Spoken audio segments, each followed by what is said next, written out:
If you're looking for the best retro consoles, here's a list you must see. We made this list based on our personal preference and sorted it based on their features, prices, quality, durability, and reputation of the manufacturers and customer feedback.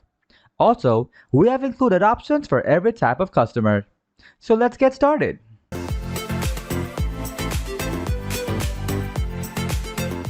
At the 10th position of our list, we have Neo-Geo Mini. The Neo-Geo Mini is an eye-catching piece of kit. It recreates the Neo-Geo arcade cabinets of yesteryear in cute macro form, complete with its own 3.5-inch LCD screen that'll send you hurtling back to the 1990s faster than listening to Smells Like Teen Spirit. When combined with stereo speakers and arcade controls, it's as authentic an experience as you could hope for. Happily, the LCD panel is crisp and bright. It's the perfect companion for the console's 40 classic games. Even though it can be used on a TV, the Neo-Geo Mini is definitely at its best as is.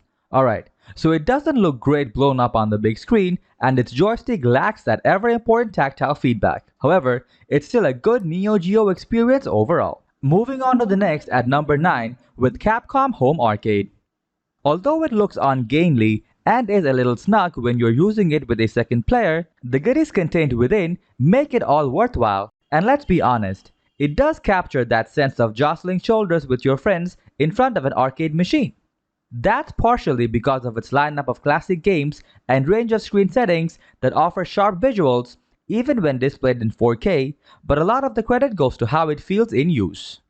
Its developers made the decision to build the Capcom Home Arcade with authentic Sanwa arcade pieces, and that results in a comfortingly tactile feel which boasts an oh-so-satisfying click. It's a move that significantly increases this console's price, but it's also one that pays off in a big way. The number 8 position is held by NES Classic. The NES Classic Mini is perfect for Nintendo nostalgists.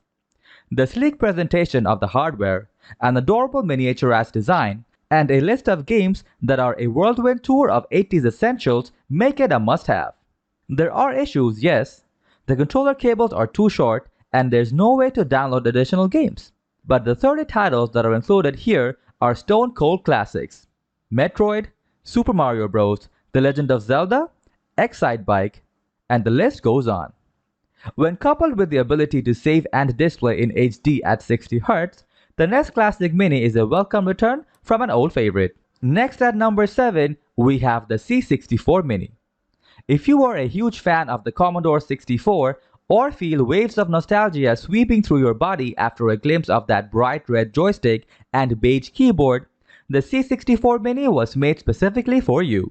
While it's a console that comes with some caveats, like a joystick that's extremely stiff and limited, and a couple of high-profile titles missing from its otherwise generous catalog, you won't find Wasteland, Skate or Die, or Elite here. Its delightful little shell is packed with retro fun that will transport you back to the era of stained washed jeans and hair metal. A surprising number of the 64 included games are still a huge amount of fun to play, especially if you're looking to jump around in a frenetic platformer or immerse yourself in the deadly futuristic racing league of Alley Cat. While there are a lot of games that fall into similar niches, platformers and scrolling shooters are available in abundance, there are enough distinctive standouts to remind you why the original C64 was the best-selling home computer of all time. The number 6 position is held by Atari Flashback 8 Gold Deluxe. While at Game's SEGA Genesis console is an abomination, its Atari Flashback line of machines are well made and offer an exhaustively detailed option for revisiting the game console grandpappy's library. 120 games come pre-installed in the Flashback 8, including most of the Atari published essentials like Adventure, Yours Revenge, and Sword Quest.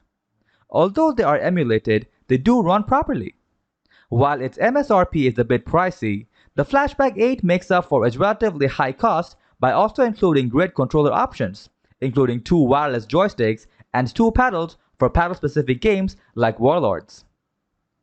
It also offers proper 720p HDMI output and pause, save, and rewind functionality. The number 5 position is dominated by Retro-bit Super Retro-cade. Even though Retro-bit stumbled with 2016's generations, a deservedly maligned attempt to create a foothold in the retro emulation market, this follow-up seems to take that criticism on board.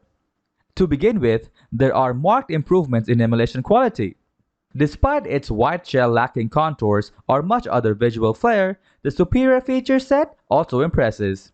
720p video output sits alongside RCA for connecting to older CRTs, two sturdy controllers with 10-foot cables are included, and a flashy library of 90 games represents a huge, eclectic swath of 8 and 16-bit classics. That lineup features some games which have never been available domestically. Alongside classics like Mega Man and Ghosts and Goblins, you can try lesser known but still excellent coin-op titles like Sidearms and Wizardfire. In short, the Retro-cade is a great addition to any retro collection and a convincing argument for Retrobit staking out a permanent position in the market. Moving on to the next at number 4 with Evercade. We have seen a lot of seriously dodgy retro handheld emulators knocking around the net over the last few years. But now we have an officially licensed product that really appeals to our old school sensibilities, the Evercade. The Evercade is little different from other retro consoles on this list as it actually comes with game collection cartridges that you can buy separately in order to build up a sweet retro collection. These boxed collections include between 6 and 20 games from the likes of Namco, Atari, Interplay, Technos, Data East, Megacat Studios, Pico Interactive, and more at around $20 per cartridge. The PSP-sized display is wonderfully crisp and clear, and you have the option to switch between the original 4:3 aspect ratio or stretch things out to a 16:9 if you want to take advantage of the full screen. The handheld console feels great in the hand too, even if the button layout takes some getting used to for the Mega Drive Genesis titles. The number 3 position is held by PlayStation Classic. The original PlayStation holds an interesting spot in the landscape of the evolution of gaming. It was amongst the first, and certainly the most popular, console to truly push the 3D frontier, expanding beyond the flat 2D planes of gaming's primitive origins and launching a revolution that would define the future of the medium. For some, it's iconic, and rightfully so. Games like Final Fantasy VII and Resident Evil, both included on PlayStation Classic, are some of the most revered titles in gaming. They also shaped the landscape of gaming for years to come. Although some high-profile exclusions like Castlevania, Symphony of the Night, or Gran Turismo rankle a bit, but Sony has done an excellent job picking a slate of titles that's broad enough to represent one of the most diverse libraries in console history. The whole package is a great nostalgia trip, not only for anyone looking to relive the mid-90s, but also for anyone who's played the endless flood of sequels to these games and wonders where those series originated. Next at number 2, we have Super NES Classic. With the success of and overwhelming demand for the NES Mini Classic, a 16-bit follow-up was virtually guaranteed. And here we are, once again, Nintendo has knocked it out of the park by providing a library of essential games inside a faithful, adorable replica of the original SNES. Besides being hugely nostalgic, these games represent some of the era's best. They're classics that changed the industry in fundamental ways. Whether it's Super Mario World or Street Fighter II, these are games that inspire generations. They aren't museum pieces either. The likes of Yoshi's Island, The Legend of Zelda, A Link to the Past, and Super Punch-Out are still as engaging today as they were in the heyday of the SNES. They're displayed at their very best here thanks to a suite of display options. These range from fuzzy CRT emulation to crisp HD output, rewind and suspend options, and a bucket full of fun Nintendo Easter eggs. Even though the issue of controller cord length persists, it's longer, but still nowhere near long enough for living room setups.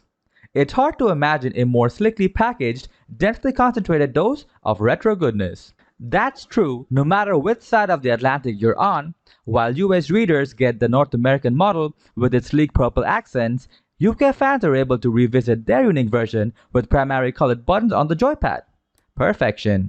Finally, the number 1 position is dominated by SEGA Genesis. If you're a SEGA fan from a time when Sonic had just arrived and the biker mice from Mars were still a thing on TV, you're in luck. The SEGA Genesis Mini, or Mega Drive if you're in the UK, is downright superb.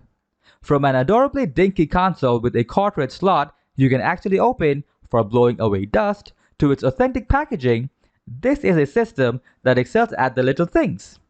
It even has original menu music by the 16-bit era legend Yuzo Koshiro, created using authentic tools of the day.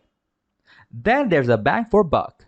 Thanks to 42 all-time classic games and BIOS on the significance of each one, the Genesis Mini offers better value for money than most. It's an excellently handled throwback to another time that'll hit you right into nostalgic feels. That's all for today. We upload product review videos every single day. So don't forget to subscribe and hit the bell button for the upcoming video notification.